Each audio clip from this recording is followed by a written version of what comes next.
Hello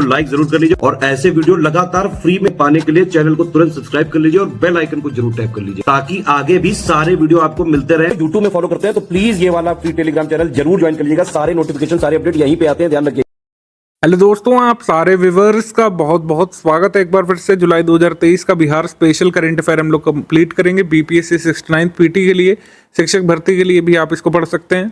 BPSC 69th PT का study for civil services का final paid crash course जो है 24 अगस्त से शुरू हो रहा है। आप इसको ज्वाइन कर सकते हैं और कंप्लीट नोट्स पढ़ करके आप फाइनल तैयारी अपनी कर सकते हैं 69th बीपीएससी पीटी 2023 के लिए। जुलाई मंथ में सबसे पहले हम लोग आ जाएंगे एग्रीमेंट सेक्शन पर। एग्रीमेंट यहाँ पर बिहार में 265 किलोमीटर लंबे राज्य राजमार्गों के लिए यानी कि स्टेट हाईवेज में जलवायु और आपदा प्रतिरोधी डिजाइन के लिए और सड़क सुरक्षा कारकों को उन्नत बनाने के लिए यहाँ पर एडीबी ने समझौता किया, एशियन डेवलपमेंट बैंक ने भारत सरकार के साथ, और बिहार भी इसमें पार्टी है। 27 जुलाई 2023 को 295 मिलियन का ऋण समझौता यहाँ पे हुआ है। बिहार को ऋण मिलेगा जिससे स्टेट हाईवेज 265 किलोमीटर लंबे जो बिहार में है उनको अपग्रेड किया जाएगा और डिजास्टर रेजिस्टेंट डिजाइन और रोड सेफ्टी फैक्टर्स उसमें जोड़े जाएंगे। अपॉइंटमेंट सेक्शन में कई सारे अपॉइंटमेंट हुए हैं जुलाई मंथ में। कई पद खाली पड़े हुए थे, जैसे Bihar state commission of women की जो प्रेसिडेंट या अध्यक्ष हैं ये आ गई हैं नई। इनका नाम है अश्वमेध देवी, ये फॉर्मर एमपी हैं। भोला यादव प्रेसिडेंट बने हैं संस्कृत बोर्ड के। रियाजुल हक अल्पसंख्यक आयोग बिहार के अध्यक्ष बने हैं स्टेट माइनॉरिटीज कमीशन के। जेडीयू के नौशाद आलम को यहाँ पे वाइस प्रेसिडेंट की पोस्ट दी गई है माइनॉरिटीज कमीशन ऑफ बिहार में। सलीम परवेज ये मदरसा बोर्ड के प्रेसिडेंट बने हैं। वहाँ पे चेयरपर्सन नहीं प्रेसिडेंट ही कहा जाता है, तो इसमें क्लैरिटी रखिएगा। हिंदी में अध्यक्ष बोलते हैं, वैसे इंग्लिश में प्रेसिडेंट ही लिखते हैं। संतोष निराला ये महादलित आयोग के अध्यक्ष बने हैं, संतोष निराला। और राजेंद्र कुमार राम ये chairperson state commission of scheduled caste के बने हैं। अनुसूचित जाति आयोग बिहार के अध्यक्ष राजेंद्र कुमार राम। जदयू के ललन भुइयां को उपाध्यक्ष इसमें बनाया गया है। फैजान मुस्तफ़ा ये Chanakya national law university Patna के वाइस चांसलर बने हैं। जनार्दन प्रसाद औरंगाबाद बिहार से बिलोंग करते हैं, जो कि director general geological survey of India के नए आए हैं। डॉक्टर एस राजू का इन्होंने स्थान ग्रहण किया है। Shambhu Kumar Suman scheduled tribes commission के चेयरपर्सन बने हैं बिहार में। अनुसूचित जनजाति आयोग के अध्यक्ष, तो अनुसूचित जाति आयोग के अध्यक्ष, जनजाति आयोग के अध्यक्ष, महादलित कमीशन के अध्यक्ष, ये सब आप एक बार ध्यान से देख लीजिएगा। ये सब अभी के अपॉइंटमेंट है रिसेंट, तो एग्जाम तक कुछ इसमें चेंज होने की संभावना बन नहीं रही है। इसके बाद हम लोग देखेंगे बिपिन मनुभाई पंचोली ये जज बने। जज ये फॉर्मर थे गुजरात हाई कोर्ट में, पटना हाई कोर्ट में जज बन करके आए हैं। और पटना हाई कोर्ट के चीफ जस्टिस इस समय कौन है? केवी चंद्रन, ये चीफ जस्टिस बने थे पटना हाई कोर्ट के। डॉक्टर अस्मिता गुप्ता पटना से ये नए न्यू मेंबर सेक्रेटरी बनी है एशियन डेवलपमेंट रिसर्च इंस्टीट्यूट की। ठीक है, new member secretary of Asian development research institute Patna से हैं ये। कृष्ण नंदन सिंह पटना उच्च न्यायालय के नए अतिरिक्त सॉलिसिटर जनरल के रूप में नियुक्त हुए हैं। इसके बाद अवार्ड्स और ऑनर्स में भूमि सम्मान बिहार सहित 9 राज्यों के कुल 68 जिलों के टीम के अधिकारियों को ये सम्मानित किया गया है। भूमि सम्मान बिहार सहित 9 राज्यों के कुल 68 जिलों के टीम के अधिकारियों को। इसके बाद नेशनल कम्युनिटी रेडियो अवार्ड्स ये 3rd प्राइज इसमें मिला है। कम्युनिटी रेडियो FM 90.8 FM जो है बिहार एग्रीकल्चर यूनिवर्सिटी सबौर का है, उनकी वेबसाइट पर जाएंगे, ये बचता भी है, तो एक दिन मैंने सुना भी था। इसमें इस रेडियो स्टेशन को बेसिकली नेशनल कम्युनिटी अवार्ड्स में 3रा पुरस्कार मिला है मिनिस्ट्री ऑफ इंफॉर्मेशन ब्रॉडकास्टिंग की तरफ से। ठीक है, तो ये हमसे पूछेंगे कि ये रेडियो जो है किस विश्वविद्यालय का है, तो बिहार कृषि विश्वविद्यालय सबौर का है।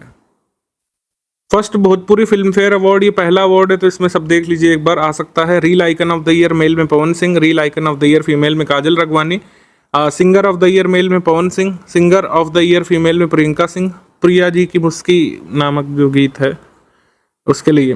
खैर entertainer of the year Khesari Lal Yadav, और Filmfare lifetime achievement award Manoj Tiwari को, best actor in OTT and films Ravi Kishan को, pride of Bhojpuri soil award Sanjay Mishra को, best Bhojpuri film Jaanwar Aur Insaan Filmfare award Dinesh Lal Yadav और पाखी हेगड़े को, बेस्ट डायरेक्टर राजकुमार पांडे को ससुरा बड़ा सतावेला के नामक फिल्म के लिए।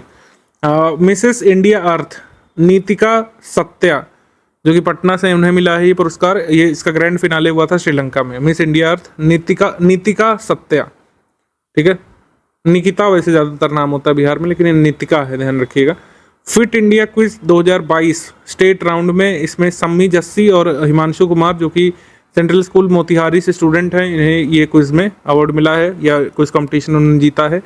जन नायक युवा रंग सम्मान ये मिला है सागर सिंह को, जो कि बिलोंग करते हैं दरभंगा से।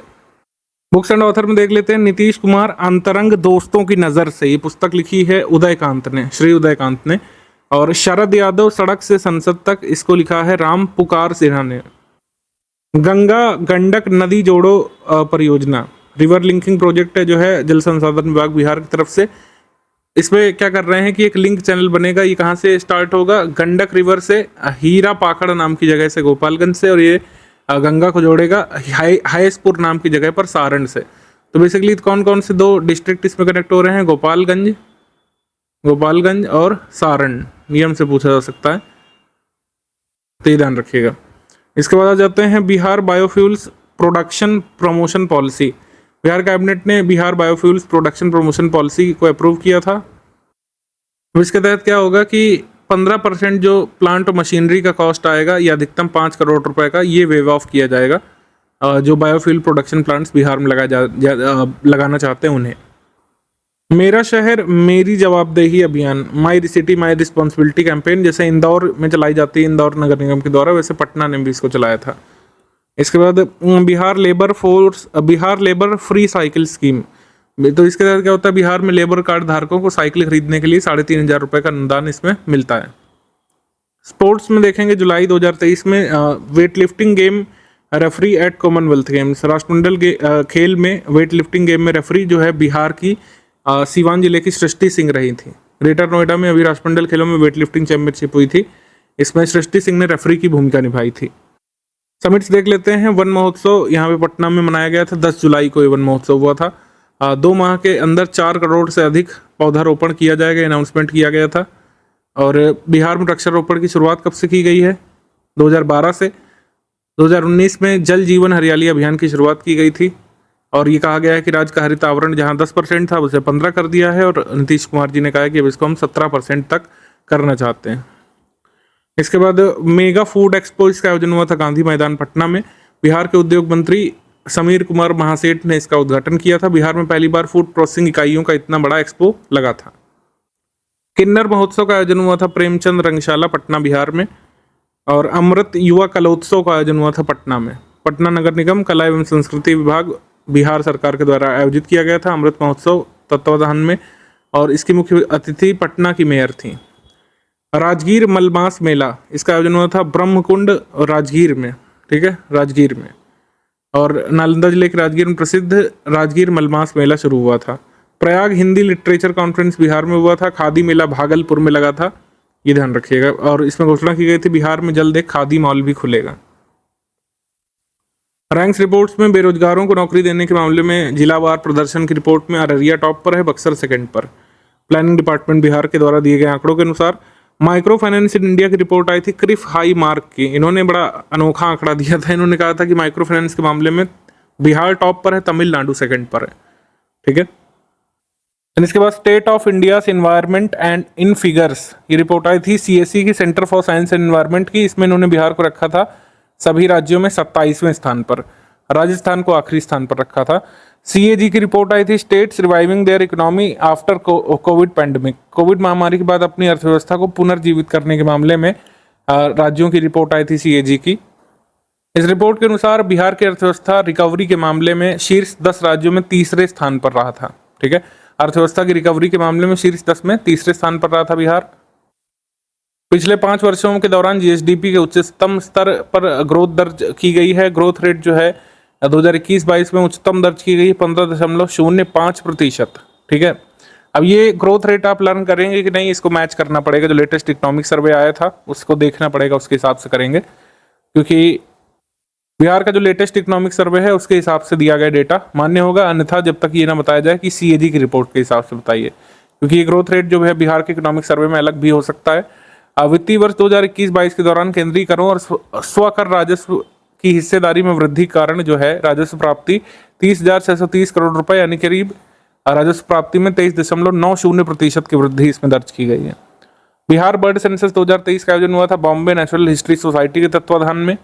नवीनतम जो पक्षी गणना की गई है बिहार में, इसमें कहा गया कि बिहार में पक्षियों की 205 प्रजातियां पाई जाती हैं। 26 जिलों में 76 आर्द्र भूमियों में ये सेंसस किया गया था, बर्ड सेंसस, और इसमें 3 रिवर सिस्टम्स में पक्षियों की गणना की गई थी, गंगा, कोसी और गंडक में।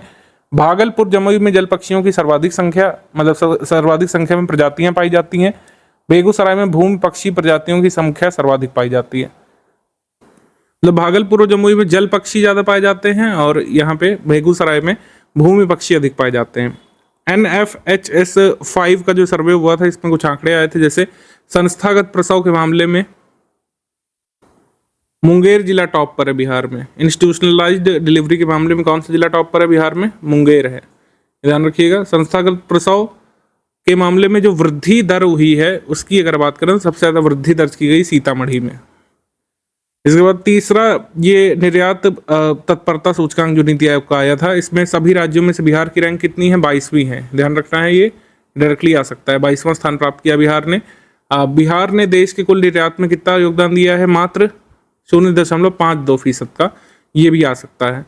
इसे कहा गया कि 2025 तक बढ़ाकर बिहार इसको एटलीस्ट 10% करना चाहती है 2025 तक। एक्सपोर्ट इंडेक्स के अनुसार बिहार ने निर्यात नीति के मामले में 13वां स्थान प्राप्त किया है, निर्यात इकोसिस्टम के मामले में 25वां, बिजनेस इकोसिस्टम के मामले में 27वां, निर्यात परफॉर्मेंस के मामले में 29वां, और बिहार को लैंडलॉक्ड स्टेट से होने वाले निर्यात के मामले में 9वां स्थान दिया गया है। बिहार के बेगूसराय जिले से सर्वाधिक निर्यात होता है और निर्यात के मामले में बेगूसराय पूरे बिहार में शीर्ष पर है, ठीक है, ये ध्यान रख सकते हैं।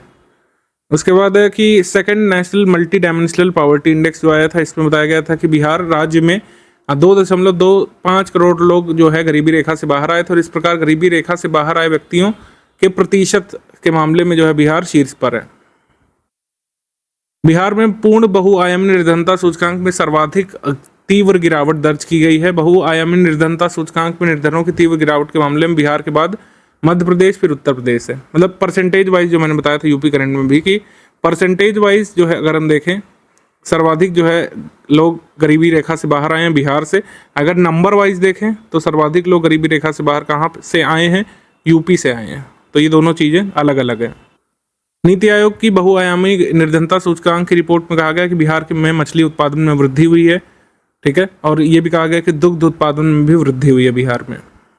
अब एमसीक्यूज देख लेते हैं यहाँ पर। पटना में गंगा नदी के किनारे मरीन ड्राइव की तर्ज पर बागमती रिवर के तट के किनारे मरीन ड्राइव जो है गंगा नदी पर जो बना हुआ है पटना में, उसकी तर्ज पर कहाँ पे विकसित किया जाएगा? तो ये आपका मरीन ड्राइव की तर्ज पर बनेगा दरभंगा में, option number C, Darbhanga, option number C. Bihar के 13 जिलों में से चल रही जैविक कॉरिडोर योजना की अवधि का विस्तार कब तक किया गया है? ये योजना खत्म होने वाली थी टारगेट के अनुसार 2022-23 तक, लेकिन इसको 2025 तक बढ़ा दिया गया है। ये 13 डिस्ट्रिक्ट में चल रही योजना, ये आ भी चुका है एग्जाम में कि ऑर्गेनिक कॉरिडोर स्कीम कितने जिलों में चल रही? 13 जिलों में। हमारा आंसर हो जाएगा इसमें ए, 2025 तक इसको एक्सटेंड कर दिया गया है। बिहार के कौन से 2 जिले 100% डिजिटल बैंकिंग वाले जिले बनने की ओर अग्रसर हैं? जहानाबाद पहला ऐसा डिस्ट्रिक्ट है बिहार का जहां पर 100% डिजिटल बैंकिंग की सुविधा उपलब्ध है, तो ये याद रखिएगा। इसके साथ जहानाबाद के साथ और जिले इसमें जुड़ने वाले, जैसे शेखपुरा और अरवल। हमारा आंसर इसमें बन जाएगा डी। अगर इसमें आपको पहले 3 ऑप्शन में से सिर्फ जहानाबाद दिया हो, ठीक है, और अरवल और शेखपुरा उसमें ना दिया हो, तब आप उसमें जहानाबाद चूज करेंगे। यानी कि जहानाबाद 100% डिजिटल बन चुका है, 100% की ओर बढ़ रहा है शेखपुरा और अरवल। तो इस तरीके से हमारा आंसर इस क्वेश्चन में हो जाएगा डी, ठीक है। वैसे जहानाबाद जो है 100% डिजिटल हो चुका है बिहार में, ध्यान रखिएगा डिजिटल बैंकिंग के मामले में। जुलाई 2023 में बिहार सरकार ने कितने आयोगों, बोर्डों का पुनर्गठन किया था? हमने अपॉइंटमेंट सेक्शन में देखा कई सारे आयोगों का पुनर्गठन किया गया। 10 आयोगों का और बोर्डों का पुनर्गठन बिहार सरकार ने किया जुलाई में। खेल विश्वविद्यालय स्थापित करने के मामले में पूरे देश में कौन से स्थान का राज्य बन जाएगा बिहार? अभी तक गुजरात में, पंजाब में, असम में, तमिलनाडु, राजस्थान में खेल विश्वविद्यालय स्थापित हुए हैं। बिहार ऐसा करने वाला 6ठा राज्य बन जाएगा, ऑप्शन नंबर बी, 6ठा राज्य बन जाएगा बिहार खेल विश्वविद्यालय स्थापित करने वाला अपने राज्य में। बिहार के किस जिले से आने वाली फिल्म कलाकार फलक की जो फिल्म है चंपारण मटन, उसको ऑस्कर स्टूडेंट एकेडमी अवार्ड की दौड़ में शामिल किया गया है? तो जो अभिनेत्री फलक हैं ये मुजफ्फरपुर से बिलोंग करती हैं। इनकी जो शॉर्ट फिल्म है उसका नाम है चंपारण मटन, और इसको अभी जो है स्टूडेंट एकेडमी अवार्ड होने वाले हैं ऑस्कर के, उसमें इसको शामिल किया गया है। नैरेटिव कैटेगरी में सेमीफाइनल में फाइट करेगी 16 अन्य फिल्मों से, तो देखते हैं ये जीतती है कि नहीं, लेकिन ये भी महत्वपूर्ण है, ये आ सकता है हमारे एग्जाम में।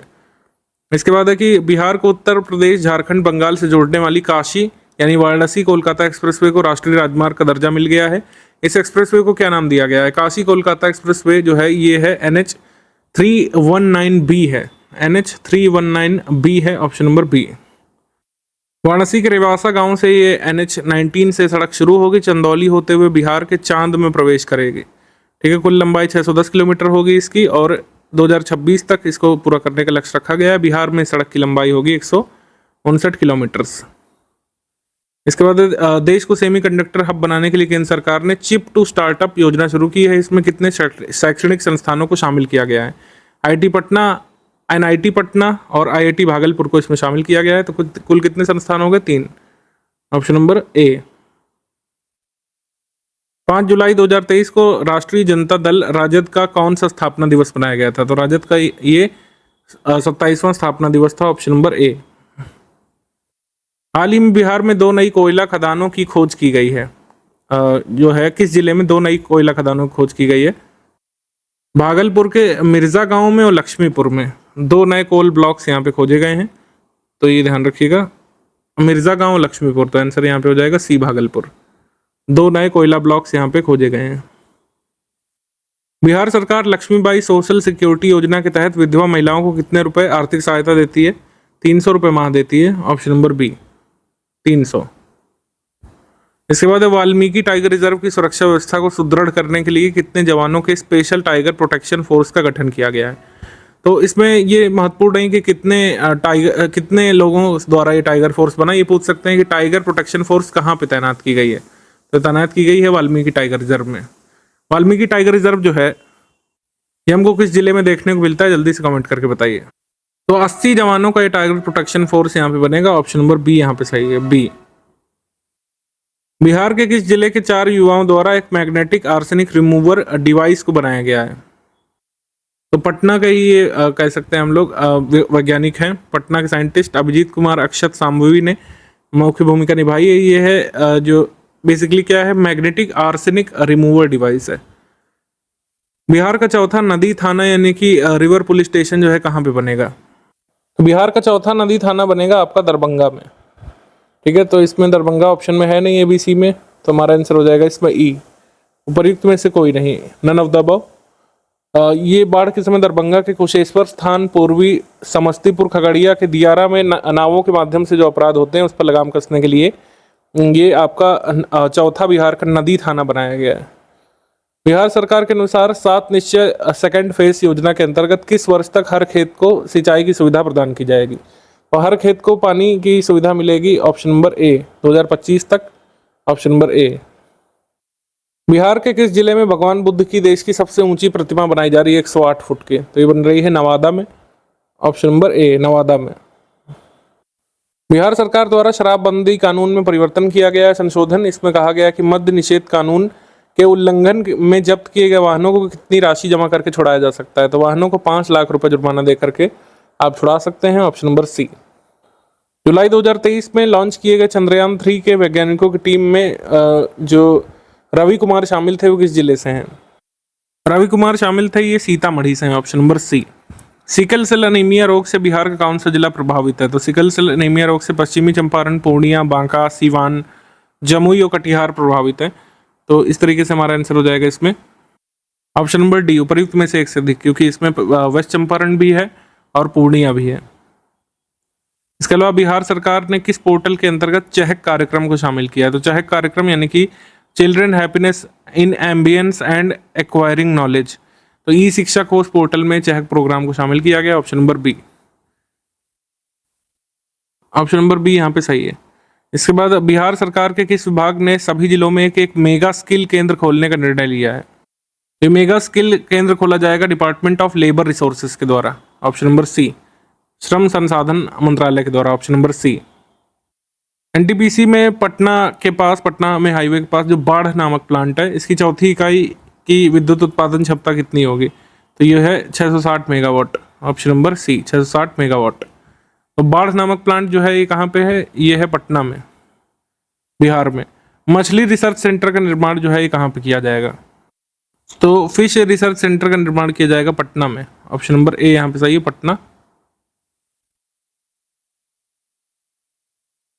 आगे हमारा क्वेश्चन है कि हाल ही में बिहार ने राज्य का चौथा मतलब कौन से नंबर का ग्रीन बजट पेश किया है? तो चौथा ग्रीन बजट पेश किया है, ऑप्शन नंबर बी यहाँ पे सही है। ग्रीन बजट पेश करने की शुरुआत वित्तीय वर्ष 2020-21 से हुई थी और इस हिसाब से चौथा ग्रीन बजट है। और इस बार ग्रीन बजट में कितने का प्रावधान किया गया है 23-24 में? 9,920.77 करोड़ रुपए।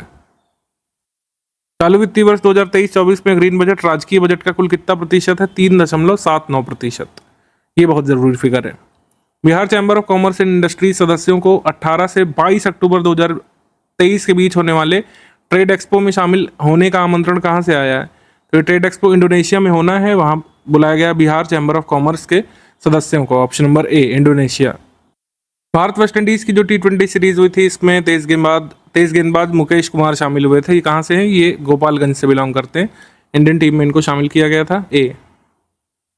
इसके बाद है कि भारतीय खाद्य सुरक्षा मानक प्राधिकरण ने बिहार के किस जिले को स्ट्रीट फूड हब का दर्जा प्रदान किया है? स्ट्रीट फूड हब का दर्जा प्रदान किया गया भागलपुर को। Option number C Bhagalpur. Bihar सरकार ने कहां पर जहरीली व नकली शराब की पहचान करने के लिए एक रसायन परीक्षण केंद्र खोलने का निर्णय लिया है? तो ये खोला जाएगा सहरसा में। Option number B Saharsa. तो अभी फिलहाल सहरसा में कहा गया है, लेकिन भागलपुर और पूर्णिया में भी ये खोला जा सकता है। पहला ऐसा परीक्षण केंद्र स्प्यूरियस लिकर के लिए खुलेगा सहरसा में, तो ध्यान रखिएगा इसको। हमारा आंसर हो जाएगा बी।